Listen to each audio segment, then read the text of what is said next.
Chapter 4: The Blocky World. I appeared in the blocky world once more, and it seemed like time had stopped while I was away. I assumed that this Peter was Peter 1.0, since he had circle classes, while Peter 2.0 had square ones. The two blocky people decided to touch the hat and began to transform. The players started crying for help and asked who Peter was. Before Peter could answer, the hat transformed into stick figures, and a blocky creature with wide eyes appeared above Peter 1.0. The magic hat landed on top of a grass block, and a button appeared. The beast spoke and said, "I am Herobrine," and started to use his power to tie Peter up to a fence post, and the two stick figures ran away in fear. Herobrine started laughing and asked Peter to help him, but he said never. In Herobrine's hand was a mechanism of some sort that was shaped like a frog. Peter then threw a rock at the button on top of the hat, and a pink ball came out of it, with 4 arms.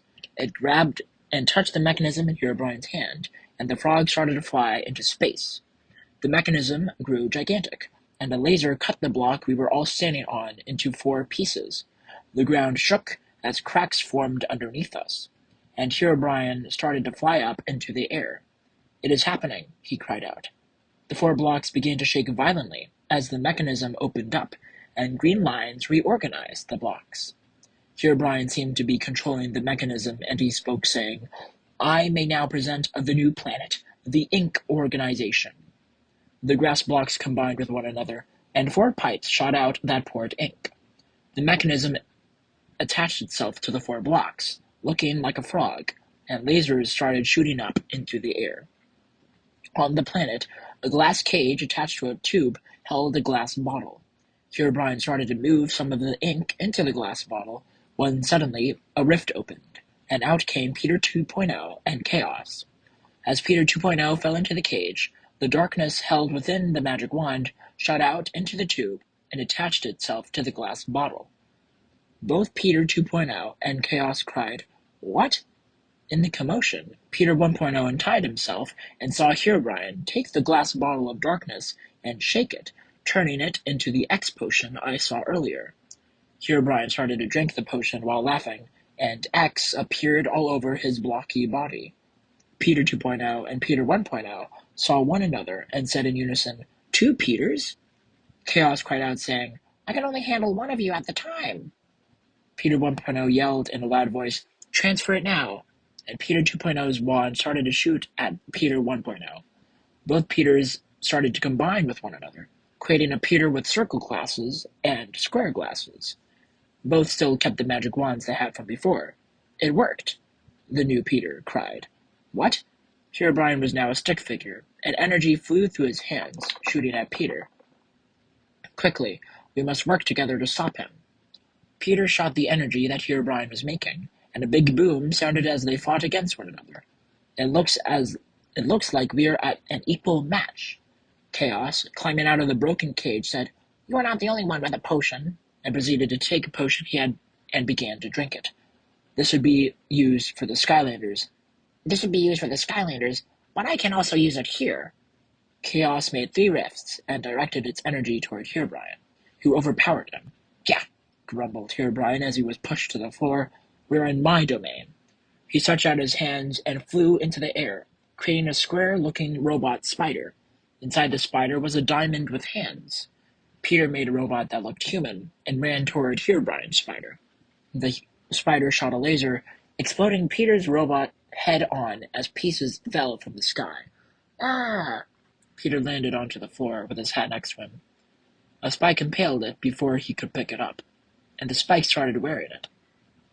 Peter summoned a rift, and a missile came through and exploded the spike. Peter grabbed his hat and jumped up as 2 arms of the spider with spikes came from the ground. "We need to do something." In the air, Peter transformed into a flying ball hat robot and flew towards the hand with the powerful laser. "I do not have one laser, but I also have spinning ones." Herobrine switched the laser to one that spins. Peter shot the hand with the spinning lasers, and it exploded. Peter flew towards the other hand now with the laser and landed on top of it. "I see the weak point. It is where the laser needs to charge." Peter shot the weak point, and the same weird diamond thing shot at Peter via a tube. The hand exploded, and Peter and the robot got shot back. Herobrine extended one of its arms and caught the Peter Ball robot. I got you now. Nowhere to run. As the robotic hand got hold of Peter's robot, Herobrine was in the control panel, charging a laser to shoot from the eye. The diamond once more was watching Herobrine. A familiar laugh came from the sky as a triangle flew through the sky at Mach speed. It crashed into the eye of the robot and destroyed it from the inside. See, I said we would meet again. The triangle looked directly at me. As parts fell to the ground, Chaos shot blasts at the triangle, crying, "You again?" "We don't have time for this," cried Peter, who shot a rift on the floor, jumping into it while dragging Chaos into the unknown. The rift vanished, and the main triangle started fighting with Herobrine, commanding him to help him. Herobrine responded with a never, and began fighting against him.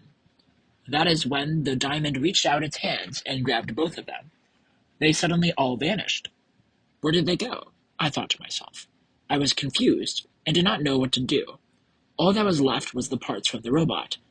The command center was a bit intact, and I saw some etching inside the wall where the diamond creature previously stood. I touched it, and it opened a rift in the shape of a diamond. It must be a back entrance in order to get inside the robot. I walked inside, and what I saw scared me. I was in a room of some sort that looked like a lab. I saw a jagged face with diamonds for eyes, looking at another diamond on a pedestal.